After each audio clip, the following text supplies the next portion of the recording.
Hello student, आज हमारा topic है क्लासिफिकेशन ऑफ ह्यूमन राइट, मानवाधिकार का वर्गीकरण। इससे पहले हमने मानवाधिकार का अर्थ, मानवाधिकार के इतिहास के बारे में पढ़ा था।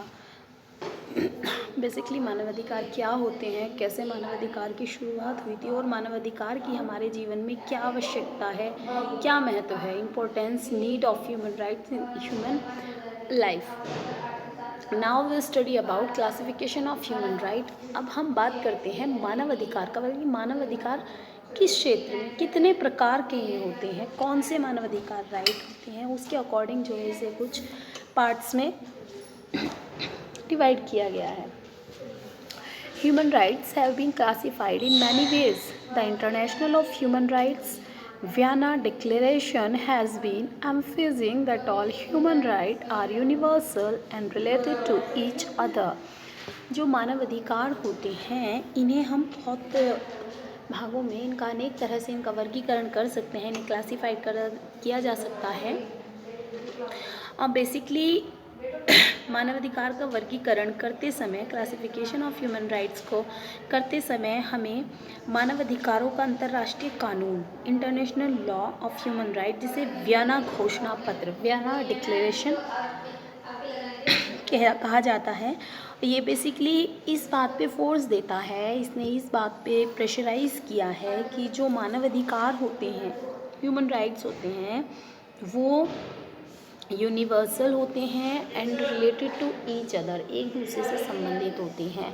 बेसिकली यहाँ पे कहा गया है कि जो ह्यूमन राइट्स हैं उन्हें हम बहुत सारे तरीक़ों से क्लासीफाई कर सकते हैं, वर्गीकृत कर सकते हैं।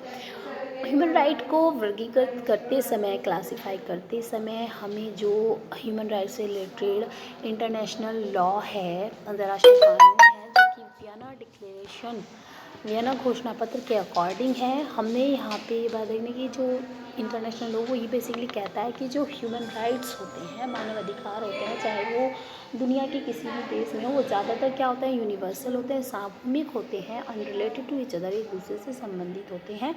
None of this can be said that the other even then all human right can be explained by dividing them into some main parts।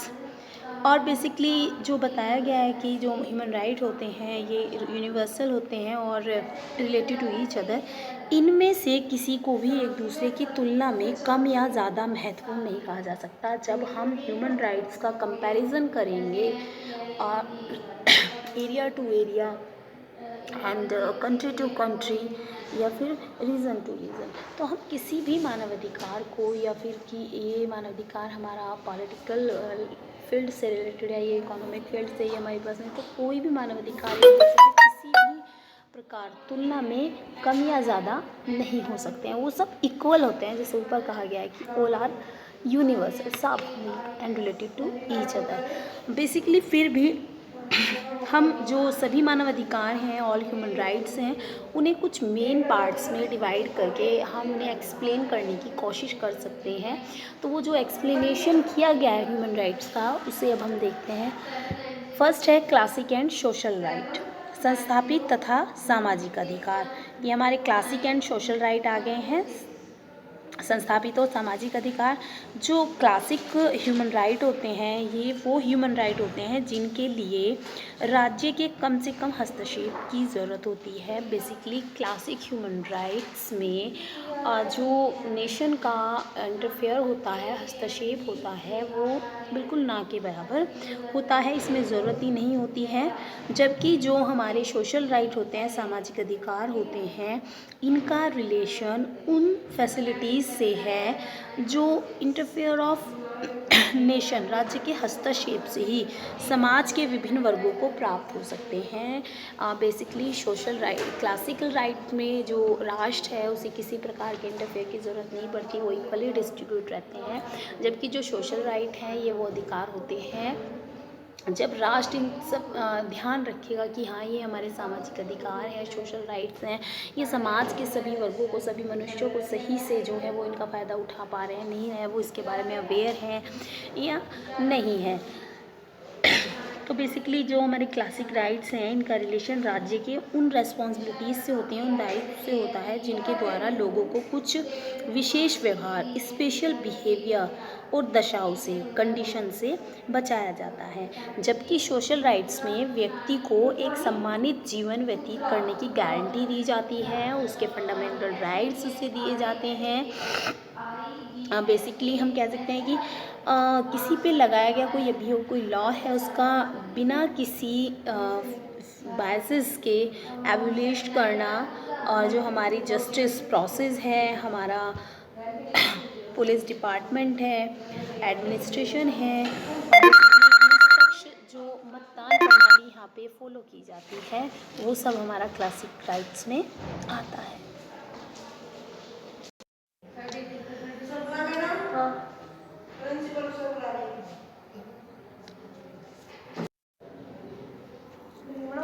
Next है हमारा civil, political, economic and cultural rights, नागरिक, राजनीतिक, आर्थिक और सांस्कृतिक अधिकार।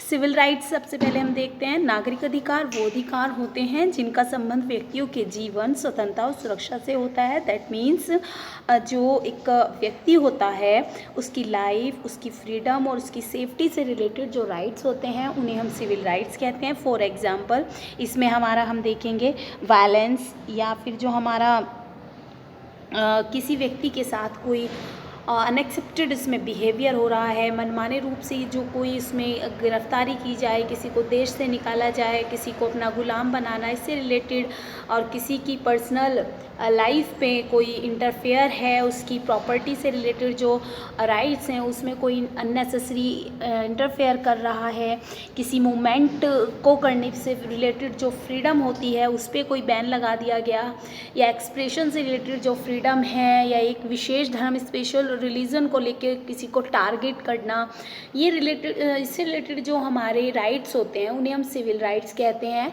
Political rights सामान्य रूप से मानव के राजनीतिक अधिकार, पॉलिटिकल राइट्स वो होते हैं जिनका जो उल्लेख है मानव अधिकारों के सार्वभौमिक घोषणा पत्र, जो हमारा यूनिवर्सल डिक्लेरेशन लेटर होता है उसका आर्टिकल 19 के अंतर्गत इसमें किया जाता है।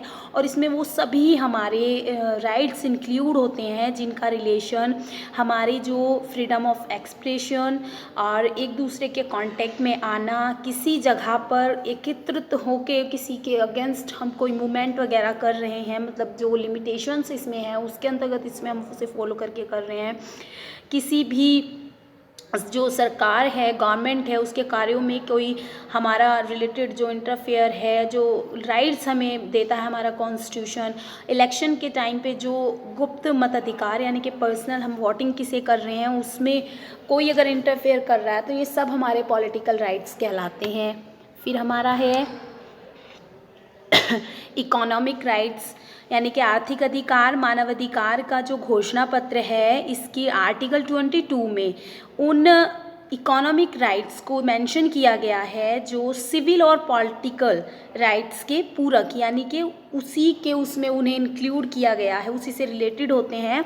और इसमें वो हमारे राइट्स आते हैं जिनका जो संबंध है वो लोगों की आर्थिक सुरक्षा, इकोनॉमिक सेफ्टी, आर्थिक साधन, इकोनॉमिक मीन्स से रिलेटेड जो हमारे इसमें राइट्स होते हैं वो इसमें शामिल होंगे।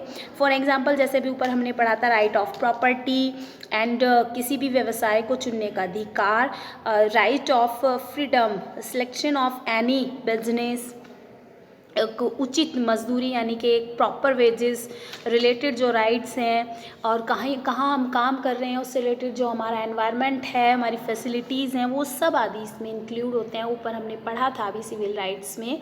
तो ये इकोनॉमिक राइट्स हमारे आर्थिक अधिकार वो अधिकार कहलाते हैं। इसके बाद हमारा कल्चरल राइट्स हैं, सांस्कृतिक अधिकार। इसका जो डिक्लेरेशन फॉर्म है उसमें आर्टिकल 27 और 28 में उन राइट्स को इसमें मेंशन किया गया है।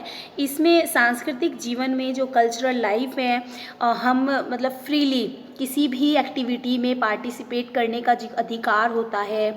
साइंटिफिक डेवलपमेंट में पार्टिसिपेशन करने का राइट है। मॉरल सेफ्टी से रिलेटेड राइट्स हैं। ये सब हमारे कल्चरल राइट्स आते हैं जो हमारी कल्चर से, संस्कृति से रिलेटेड होते हैं। और प्रेजेंटली जो हमारा साइंटिफिक, लिटरेरी और आर्ट से रिलेटेड जो हमारे इसमें एरियाज़ होते हैं, कोई इन्वेंशन है, बुक राइटिंग है, कोई पिक्चर हम रेडी कर रहे हैं, ये सब चीज़ें हमारा कल्चरल राइट्स में आते हैं और इसमें इसके थ्रू जो होता है व्यक्ति को कल्चरल राइट्स इसमें रिसीव होते हैं। नेक्स्ट हम fundamental and basic right first second and third generation rights को नेक्स्ट टाइम हम कंटिन्यू करेंगे। Okay students.